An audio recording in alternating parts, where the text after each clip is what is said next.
कहानी की शुरुआत में हम एला नाम की एक लड़की को देख पाते हैं जो कि एक स्टॉप मोशन मूवी पे काम कर रही थी। खैर स्टॉप मोशन एक ऐसा एनिमेशन होता है जिसमें कई छोटे छोटे पपेट्स इस्तेमाल होते हैं और उनके अलग अलग एक्सप्रेशंस और उनकी मूवमेंट्स को फोटोज में कैप्चर किया जाता है, जिसके बाद एंडिंग में उन फोटोज को एक साथ ज्वाइन करके एक पूरी मूवी तैयार करी जाती है। अब एला का तो वैसे स्टॉप मोशन का कोई पैशन नहीं था, पर उसकी मॉम सुजैन की वजह से उसे ये सब करना पड़ रहा था। बात करें सुजैन के बारे में तो वो काफी स्किल्ड स्टॉप मोशन एनिमेटर थी, लेकिन दिक्कत ये थी कि उनको आर्थराइटिस की प्रॉब्लम थी, जिस वजह से वो अपने हाथों को लगभग ना के बराबर मूव कर सकती थी। लेकिन सुजैन को अपनी ये स्टॉप मोशन मूवी कंप्लीट किसी भी हालत में करनी थी, जिस वजह से वो अपनी बेटी एला को इस्तेमाल कर रही थी और उसको ये करने के लिए कह रही थी। अब यहाँ पर हम ये भी समझ पाते हैं कि सुजैन काफी ज्यादा स्ट्रिक्ट मदर है, जिसे अपने एनिमेशन में थोड़ी सी भी मिस्टेक पसंद नहीं है और मिस्टेक्स होने पर वो एला को बहुत ही ज्यादा डांटती है। तभी रात में हम एला को अपने बॉयफ्रेंड टॉम से मिलने जाते हुए देखते हैं, जहाँ पर वो टॉम की बहन पॉली से भी मिलती है, जो कि खुद एक स्टॉप मोशन एनिमेटर थी। अब आगे एला टॉम के साथ इंटीमेट होती है और लगभग पूरी रात उसी के साथ बिताती है। ऑब्वियस सी बात है, इतना हेक्टिक डे रहा था तो रात को रोमांस तो बनता था। जिसके बाद सुबह होने से पहले ही एला अपने घर लौट आती है, यानी कि वो अपनी माँ को ये सब बताकर नहीं गई थी और वैसे भी उसकी मॉम को पसंद नहीं था कि एला रात में घर से बाहर जाए। ऑब्वियस सी बात है, किसी भी घर वालों को ऐसा पसंद नहीं आएगा।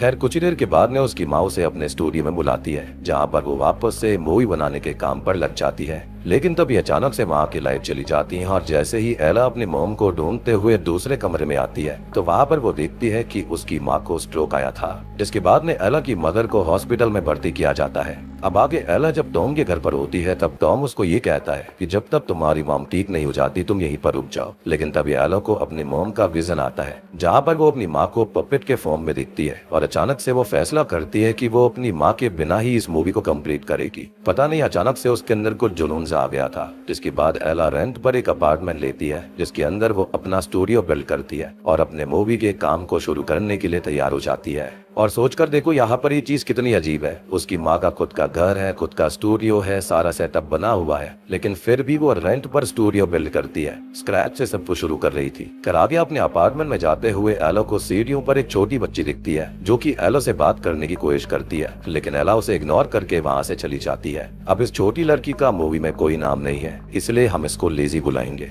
अब जब एला अपनी मूवी पर काम कर रही थी तभी वहाँ पर लेजी आ जाती है, जो कि उन पपेट्स को देखने की जिद करने लगती है, जिसके बाद एला को उसे अंदर आने ही देना पड़ता है। एंड ट्रस्ट में बच्चे ऐसी ही बड़ी भयानक वाली शरारत करते रहते हैं। हमारे आस पड़ोस में काफी बच्चे हैं, उनको पता है कि मेरा सर दर्द है तो यहाँ पर आकर वो खूब छेड़छाड़ करते हैं। अब लेजी अंदर आकर उन पपेट्स को देखती है और एला तब उसे अपनी कहानी बताती है, जिस पर वो भी काम कर रही है, जिसको सुनकर लेजी कहती है कि यह स्टोरी तो बोरिंग है और मेरे पास इससे अच्छी स्टोरी है, जिस पर एला उसे अपनी स्टोरी बताने के लिए कहती है। लेजी फिर एला से कहती है कि एक लड़की जो कि जंगल में भटक चुकी है और किसी के डर से वो भागती जा रही है। साथ ही साथ लेजी उससे ये भी कहती है कि तुम उस लड़की के पपेट को वैक्स से बनाकर देखो। एला को ये कहानी काफी अच्छी लगती है और इसलिए लेजी के वहाँ से जाने के बाद वो वैक्स की मदद से एक लड़की की पपेट को बनाने की कोशिश करने लगती है। जिस बीच अचानक से उसकी आंख लग जाती है और वो सपने में अपने आप को उसी कहानी वाली लड़की की जगह इमेजिन करने लगती है। अब जब एला की आंख खुलती है तो उसे अपने पुराने पपेट्स टूटे हुए मिलते हैं और उससे भी शॉकिंग चीज वो ये देखती है कि लेजी ने जो कहानी उसको बताई थी उस कहानी का पूरा सेट अपने आप तैयार था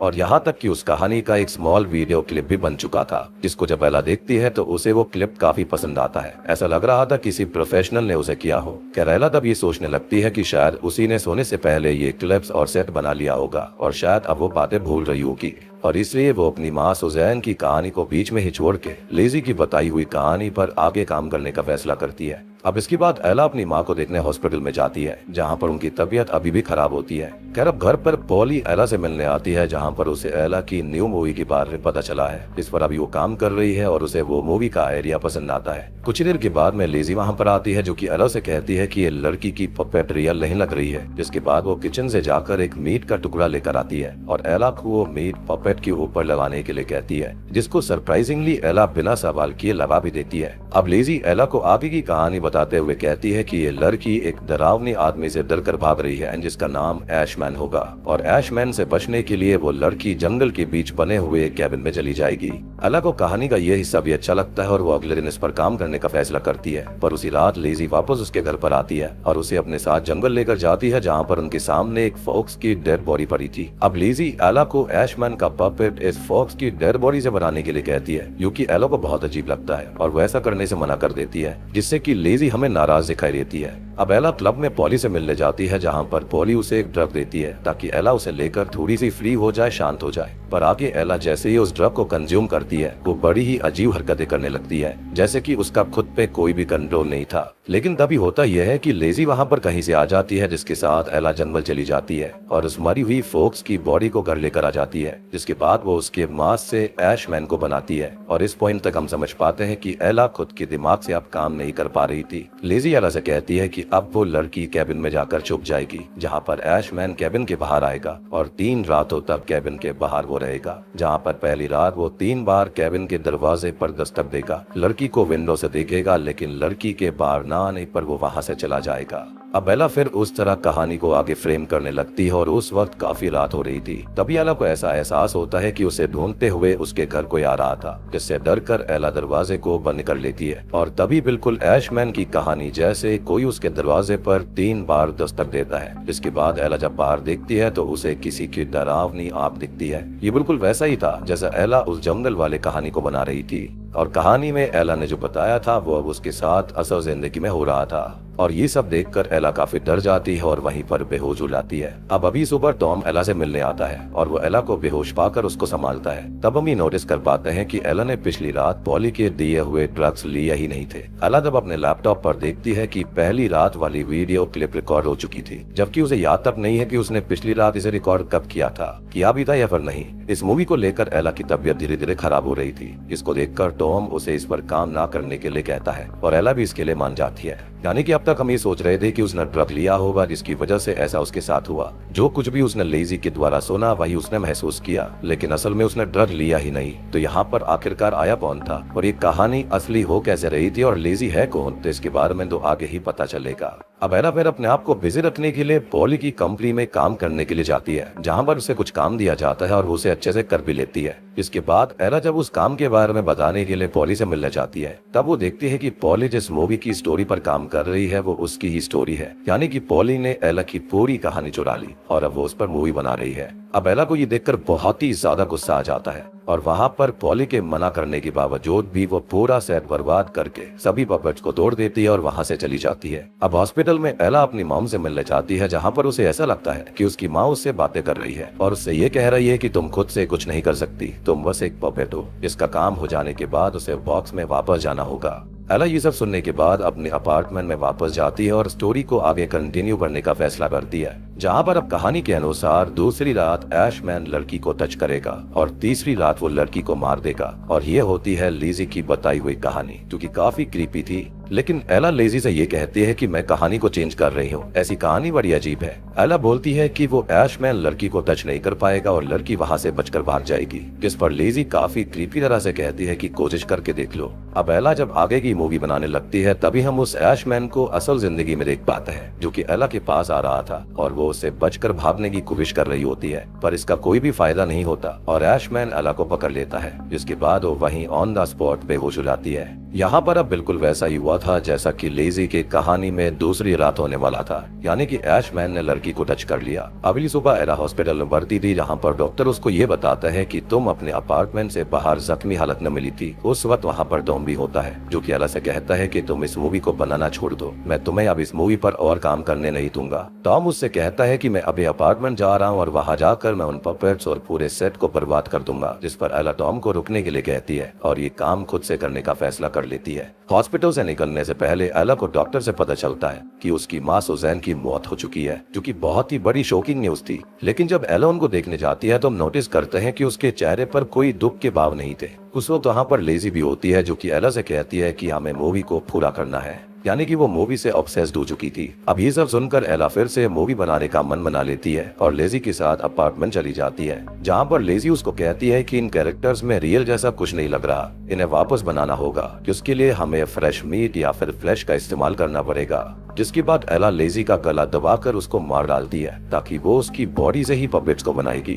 लेकिन लेजी इससे नहीं मरती और अचानक से एला के पीछे फिर से आ जाती है। अब आगे वो एला से कहती है कि ये तुम्हारी कहानी है, इसलिए इसमें तुम्हारा कोई टच तो होना चाहिए। जिसके बाद एला अपने पैरों पर लगी हुई चोट के स्टिचेस को काट कर उससे निकले हुए फ्लैश से पपेट्स को बनाने जाती है। जी हाँ, बहुत ही क्रीपी सीन था ये। जिस बीच वहाँ पर पॉली और टॉम दोनों आ जाते हैं, जो कि वहाँ पर आए थे ताकि एला के स्टूडियो को तोड़ने में हेल्प कर पाए। पर एला उन्हें देखते ही उन पर जानवरों जैसे हमला कर देती है, जैसे कि वो पजेस हो गई हो। और तभी वो एक कैमरा स्टैंड लेकर पॉली के गले के बीचों बीच उसे घुसा देती है, जिससे उसकी वहीं ऑन द स्पॉट बहुत ही दर्दनाक मौत हो जाती है। जिसके बाद एला घायल टॉम की सांसों को रोककर उसे भी वहीं खत्म कर देती है। जिस बीच हम ये नोटिस कर पाता है कि टॉम या पॉली दोनों ने ही लेजी को उस रूम में नोटिस नहीं किया था, जबकि वो वहीं पर थी। अब आगे एला दोनों की डेड बॉडीज के छोटे छोटे टुकड़े करके उनके फ्लैश से बड़े साइज के पपेट्स को बनाती है, जिसके अंदर अब तीसरी रात की शूटिंग बची हुई थी। पपेट्स बन जाने के बाद लेजी एला से कहती है कि अब ये पपेट्स खुद ही आगे कहानी को पूरा कर लेंगे। जिसके बाद पपेट्स अपने आप मूव करने लगते हैं, लेकिन ऐशमैन लड़की को मारने के बजाय एला की तरफ आने लगता है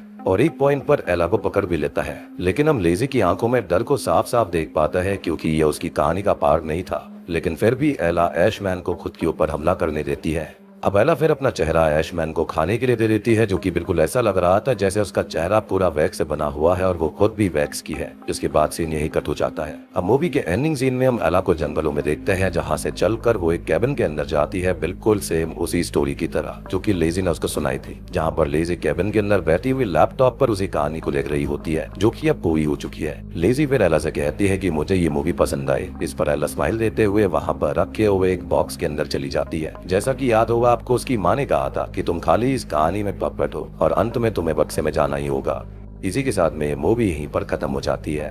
तो दोस्तों, ये थी स्टॉप मोशन फिल्म की कहानी। एंड आई नो कि इसकी एंडिंग काफी एम्बिगुअस है, आपको समझ में नहीं आई होगी कि यहाँ पर चल क्या रहा था।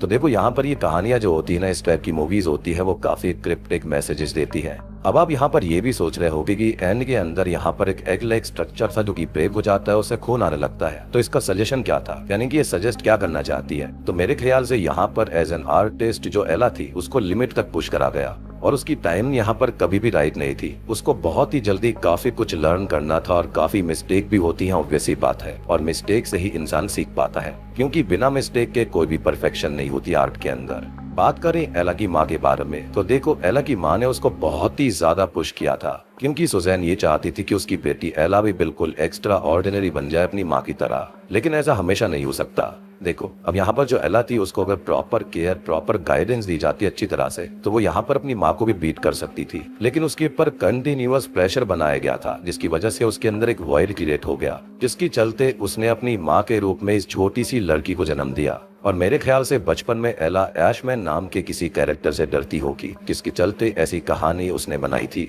आई मीन, यहाँ पर जो सुजैन थी, उसकी खुद की तो मौत हो गई, लेकिन उसने बचपन से लेकर अब तक अपनी बेटी के ऊपर इतना प्रेशर बनाया कि ऐसा हो गया, क्योंकि उसको इतना ज्यादा इंटरेस्ट नहीं था स्टॉप मोशन पिक्चर के अंदर। फिर भी उसकी माँ उसे बार बार फोर्स करती थी। अब इस चक्कर में हुआ क्या, उसने अपने बॉयफ्रेंड टॉम और उसकी बहन से भी रिश्ता तोड़ लिया। यहाँ पर उनको मारना ऐसा ही था कि उसने रियल में उनको खत्म कर दिया था, लेकिन उसने अपने रिश्ते उनसे खत्म कर दिए थे। इस चक्कर में हमने ये भी देखा था कि जो एला थी, उसका चेहरा जो था वो किसी वैक्स की तरह मैरिट हो रहा था, या फिर उसने वैक्स की तरह अपना चेहरा उखाड़ कर ऐशमैन को दे दिया, जिसका मतलब ये था कि उसने अपने जो फियर्स थे उनसे हार मान ली है। बेसिकली सबमिशन टू फियर हो गया था उसे। और एंड में हम नोटिस करते हैं कि छोटी लड़की उसी कैबिन के अंदर होती है, जो कि एला की कहानी के अंदर थी, लेजी की कहानी के अंदर थी। तो वो छोटी लड़की कुछ और नहीं बल्कि एला की माँ को ही रिप्रेजेंट करती है, जो कि एला को एज अ पपेट इस्तेमाल कर रही थी। और ये बात एला की माँ सुजैन ने कही भी थी हॉस्पिटल के अंदर कि तुम खाली एक पपेट हो।